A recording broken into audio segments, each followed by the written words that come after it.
Hello students, कैसे हो आप सभी। आज मैं आपके YouTube channel easy by teach पर लेके आई हूँ CUET PG का टॉपिक, जहाँ पे हम माइक्रोबायोलॉजी और अप्लाइड माइक्रोबायोलॉजी के लिए टॉपिक्स को डिस्कस कर रहे हैं, जिसका जो एग्ज़ाम कोड है हमें दिया गया है SCQP03।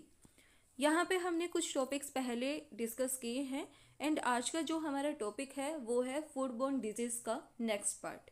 कल जो हमने डिजीज़ कवर की थी वो हमने 5 डिजीज़ यहाँ पे कवर की थी एंड आज हम नेक्स्ट 5 डिजीज़ को यहाँ पे कवर करेंगे, जो कि हमारी यहाँ पे मेजर फूड बोर्न डिजीज़ हैं। सबसे पहला हम आज यहाँ पे कवर करते हैं वो है बैसिलस सीरियस गैस्ट्रोएंटेरिटाइटिस। इसको कौन कोज करता है? बैसिलस सीरियस यहाँ पे इसको कोज करता है और ये एक gram positive facultative aerobic bacteria है, एरोबिक स्पोर फॉर्मर है, whose cells are large rods. और ये कैसा है? रोड शेप बैक्टीरिया होता है। जो बैसिलस है उसका जनरली हम जब पढ़ते हैं तो जो बैसिलस है वो ग्राम पॉजिटिव बैक्टीरिया होता है एंड उसकी जो शेप है वो कैसी होती है? रोड शेप होती है। और जो बैसिलस है उसकी बहुत सारी यहाँ पे स्पीसीज प्रेजेंट होती है, जैसे कि लैक्टोबैसिलस हो गया, बैसिलस सीरियस हो गया, बैसिलस एंथ्रेक्स हो गया, उसके बहुत सारी क्या है यहाँ पे स्पीसीज प्रेजेंट है। लेकिन जो बैसिलस सीरियस है ये क्या करता है? मेजर फूड बोर्न डिजीज को कोज करता है यहाँ पे। और वो फूड बोर्न डिजीज कौन सी है? गैस्ट्रोएंटेरोटाइटिस। उसके बाद यहाँ पे जो मेजर फूड वेराइटीज यहाँ पे इंक्लूड होती है by the bacillus cereus food poisoning, वो कौन सी हैं? Meats, milk, vegetable and fish have been associated with the diarrhoeal type food poisoning.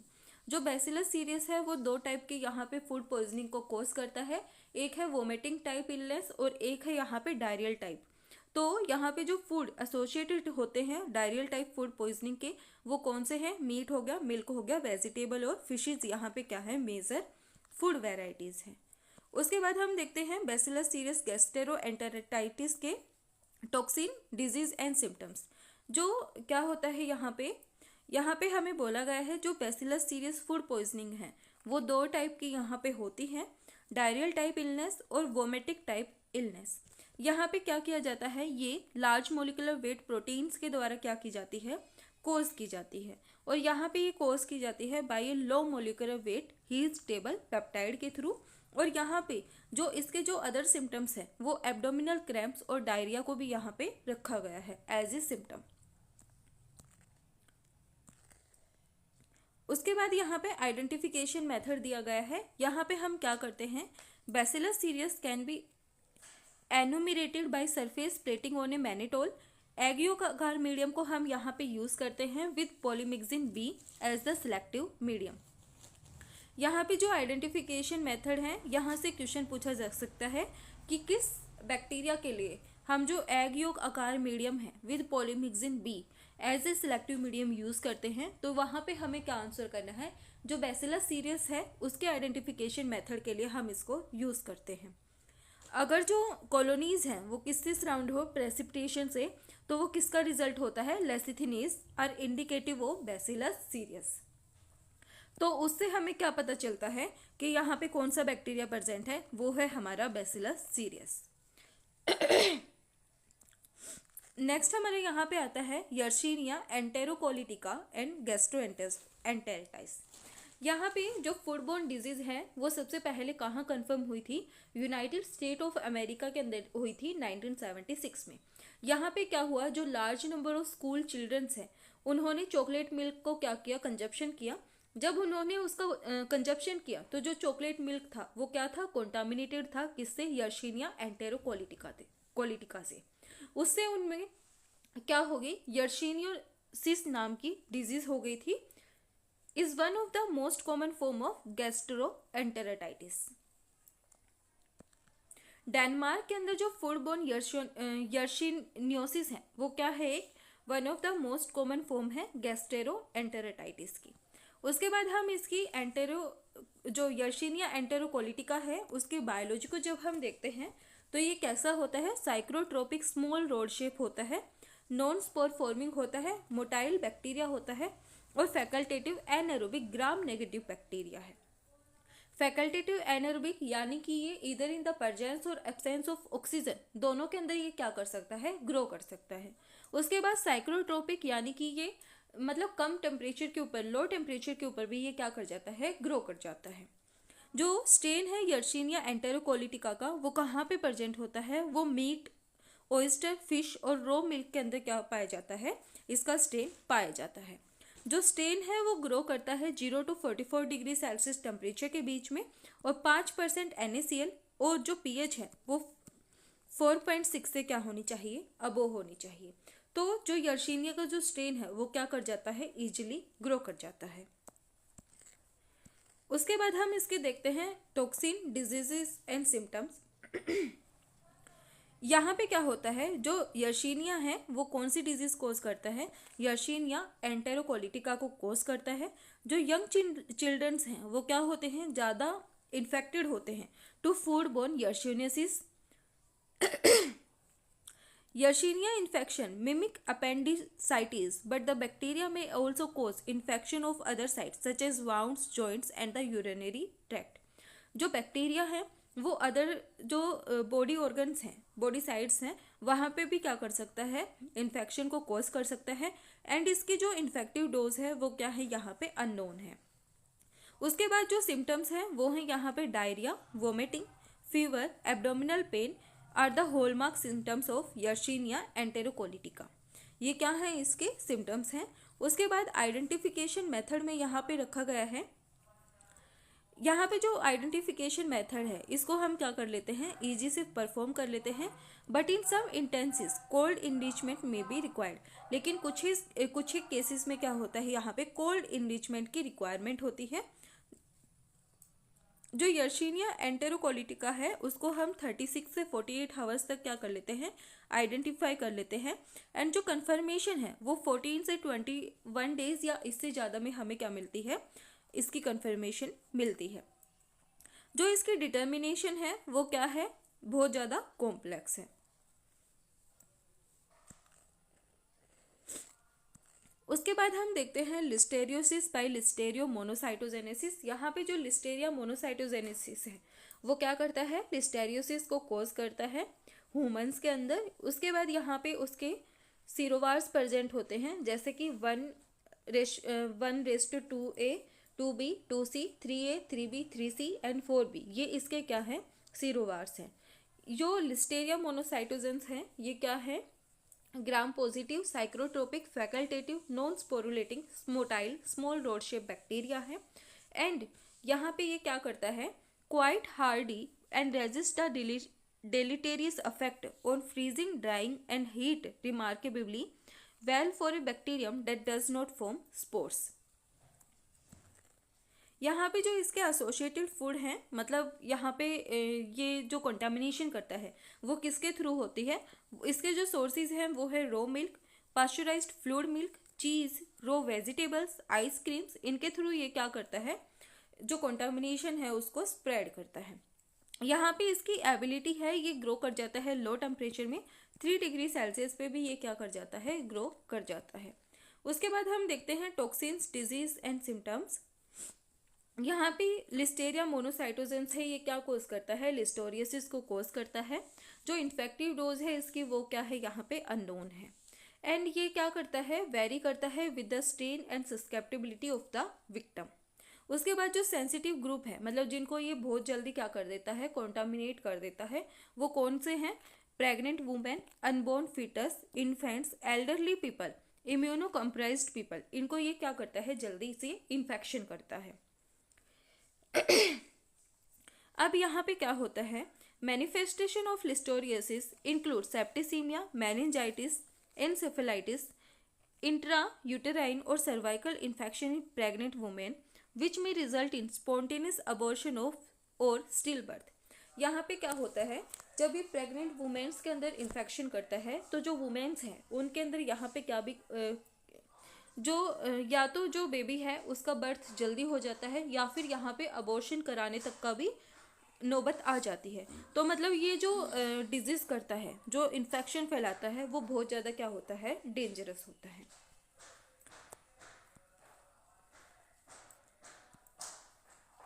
यहाँ पे जो सिम्टम्स रखे गए हैं वो इन्फ्लुएंजा लाइक सिम्टम्स हैं, जैसे कि यहाँ पे परसिस्टेंट फीवर। फिर यहाँ पे हमें बोला गया है नोजिया, वोमिटिंग, डायरिया, इसके ये क्या हैं, इसके ये भी सिम्टम्स हैं। उसके बाद हम देखते हैं कैम्पाइलोबैक्टर एंटेरेटाइटिस एंड कैम्पाइलोबैक्टीरियोसिस। यहाँ पे जो कैम्पाइलोबैक्टर जिजुनी है वो क्या करता है, कैम्पाइलोबैक्टीरियोसिस को कोज करता है। उसके बाद ये सबसे पहले कब रिकॉग्नाइज किया गया था, इन 1979 में कैम्पाइलोबैक्टीरियम जिजेनु को सबसे पहले क्या किया गया था, रिकॉग्नाइज किया गया था। इसको हम कैम्पाइलोबैक्टर एंटेरेटाइटिस और गैस्ट्रोएंटेरेटाइटिस के नाम से भी जानते हैं। उसके बाद यहाँ पे क्या बोला गया है, बहुत सारी स्पीसीज प्रेजेंट होती हैं कैम्पाइलोबैक्टर की, जैसे कि कैम्पाइलोबैक्टर जेजुनी एंड कैम्पाइलोबैक्टर कोलाई। ये क्या होता है, gram negative slender shape curved and motile rod shape bacteria होता है। माइक्रो एरोफिलिक ऑर्गेनिज्म है, यानी कि ये स्मॉल कंसंट्रेशन ऑफ ऑक्सीजन के अंदर भी सर्वाइव कर लेता है। उसके बाद ये क्या होता है, रिलेटिवली फ्रेजाइल होता है और सेंसिटिव होता है इन्वायरमेंटल स्ट्रेस के। उसके बाद यहाँ पे बोला गया है जो रो मिल्क है और जो रो चिकन है वो क्या है, इसके सोर्सेज हैं for infection. The bacteria are often carried by healthy cattle and by flies on farm. Non-chlorinated water may also be a source of infection. जो बैक्टीरिया है, जो कैम्पाइलोबैक्टर जेजुनी है, वो हेल्दी कैटल और फ्लाइज के अंदर भी क्या होता है, प्रेजेंट होता है। और जो क्लोरिनेटेड वाटर है वो भी इसका क्या है, सोर्स है, सोर्स ऑफ इन्फेक्शन है कैम्पाइलोबैक्टर जेजुनी का। अगर यहाँ पे properly cooking chicken, pasteurisation milk, chlorinated drinking water will kill the bacteria. यहाँ पे जो नॉन क्लोरिनेटेड वाटर है वो क्या है, इसका सोर्स है इन्फेक्शन का। उसके बाद अगर जो वाटर है हमारा वो कैसा है, क्लोरिनेटेड है, और जो मिल्क है वो पास्चराइज्ड है, तो यहाँ पे जो बैक्टीरिया है वो क्या हो जाता है, किल हो जाता है। It is considered as one of the most frequent cause of food infection next to salmonella. Salmonella के बाद सबसे ज़्यादा जो फूड इन्फेक्शन कोज करता है तो वो कौन करता है, कैम्पाइलोबैक्टर जेजुनी कोज करता है। उसके बाद हम देखते हैं यहाँ पे टॉक्सिन डिजीज एंड सिम्टम्स।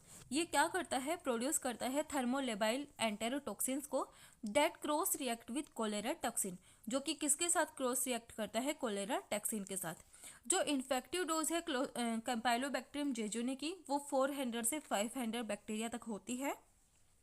यहाँ पे जो कैम्पाइलोबैक्टीरियम जेजुनी है ये क्या करता है, डायरिया कोज करता है। वोट्रियो स्टिकी कैन कंटेन ब्लड और fickle लुकोसाइट्स, white cells.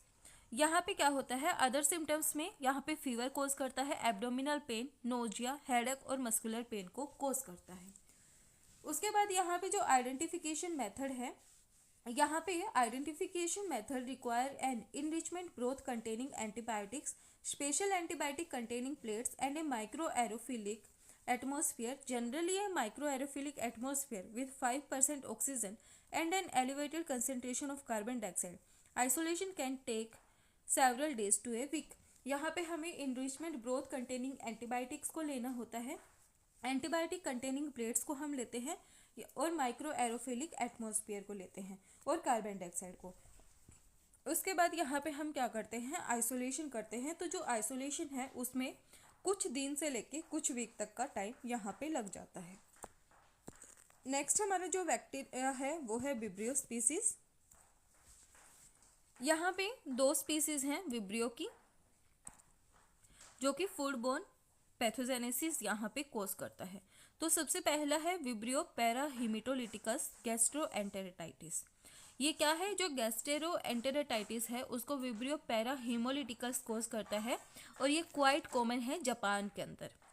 Accounts for 40 to 70% जो फूड बोर्न पॉइजनिंग है वो विब्रियो पैराहीमोलिटिकस की वजह से यहाँ पे होती है। ये gram negative non sporulating motile curve road. Optimum temperature इसका कितना होता है, 30 to 37 डिग्री सेल्सियस होता है, लेकिन ये ग्रो कर जाता है 5 to 42 डिग्री सेल्सियस के ऊपर भी। और जो सेल्स हैं वो क्विकली क्या करती हैं, ग्रो करती है salt concentration 3 to 5 degree Celsius, but ये सेंसिटिव होते हैं 10% सोल्ट कंसंट्रेशन से। जो बैक्टीरिया है उसको हम कहाँ से आइसोलेट करते हैं, जो मराइन इन्वायरमेंट है वहाँ से हम क्या करते हैं, इसको आइसोलेट करते हैं। ये पैथोजेनिक और नॉन पैथोजेनिक फॉर्म्स होती हैं ऑर्गेनिज्म की, जिनको हम आइसोलेट करते हैं marine and estuarine environment and from fish and shellfish dwelling in these environment। जो इन्फेक्शन है वो एसोसिएटेड होता है with the consumption of raw improperly cooked और cooked recontaminated fish and shellfish के साथ। उसके बाद जो इनप्रॉपर रेफ्रिजरेशन होती है seafood contaminated with this organism will allow its proliferation which increase the possibility of infection. यानी कि यहाँ पे जो सी फूड होता है उसकी इनप्रॉपर रेफ्रिजरेशन होती है, तो उसकी वजह से यहाँ पे क्या हो जाती है, कंटामिनेशन हो जाती है। तो यहाँ से क्या होता है, जो इन्फेक्शन के जो चांसेस हैं वो क्या हो जाते हैं, इंक्रीज हो जाते हैं। अब हम यहाँ पे देखते हैं टॉक्सिन डिजीज एंड सिम्टम्स। यहाँ पे ये क्या करता है, कैपेबल होता है प्रोड्यूसिंग ए हीट स्टेबल हीमोलाइसिन फैक्टर को प्रोड्यूस करने के लिए। पैथोजन स्ट्रेन, इसका जो पैथोजन स्ट्रेन है वो क्या करता है, प्रोड्यूस करता है हीट स्टेबल हेमोलाइसिन फैक्टर को and are invisible small intestine and excrete a heat stable haemolysin factor. जो टोटल डोज है वो ग्रेटर देन होती है 1 मिलियन ऑर्गेनिज्म में कोज डिजीज। और जो सिम्टम्स हैं वो हैं diarrhoea, abdominal cramps, nausea, vomiting, headache. इसकी जो इलनेस है वो माइल्ड से मॉडरेट तक हो सकती है एंड इन सम केसेस में रिक्वायर्ड हॉस्पिटलाइजेशन। सेकेंड हमारी जो है इसकी स्पीसीज वो है विब्रियो वेल्निफिकेंस सेप्टिसीमिया। ये क्या करता है, सेप्टिसीमिया को कॉज करता है। ये lactose fermenting halophilic gram negative opportunistic organism pathogen है जो कि ऑस्ट्रेलियन इन्वायरमेंट के अंदर मिलता है और ये एसोसिएटेड होता है वेरियस मराइन स्पीसीज के साथ, जैसे कि प्लैंकटन, शेलफिश के साथ। उसके बाद यहाँ पे जो कंजप्शन है इन प्रोडक्ट्स का रो और रिकंटामिनेटेड में रिजल्ट इन इलनेस। यहाँ पे ये जो ऑर्गेनिज्म है ये वुंड इन्फेक्शन, गैस्ट्रोएंटेरिटाइटिस और इस syndrome known as primary septicaemia को ये कोज करते हैं। उसके बाद यहाँ पे इंजेक्शन जब कोई हेल्दी इंडिविजुअल है वो क्या करता है, यहाँ पे विब्रियो वेल्निफिकस का क्या कर लेता है, यहाँ पे इंजेक्शन कर लेता है, तो उसके अंदर क्या हो जाती है, गैस्ट्रोएंटेरिटाइटिस को ये कोज कर देते हैं। Primary septicaemia from the disease follow consumption of raw sea food containing the organism by individual with underline chronic disease particularly liver disease. जो प्राइमरी सेप्टिसीमिया है यहाँ पे क्या होता है, कंजप्शन कर लेते हैं रो सी फूड्स का, जिसकी वजह से यहाँ पे लीवर डिजीज होने के चांसेस होते हैं। अब यहाँ पे हमें बोला गया है हमें किन किन चीज़ों का यहाँ पे ध्यान रखना चाहिए। तो जो हमारा फूड है उसकी हमें प्रॉपर कुकिंग करनी चाहिए। उसके बाद यहाँ पे जो हमारी यूटेंसिल्स वगैरह हैं उनको हमें अच्छे से साफ करना चाहिए।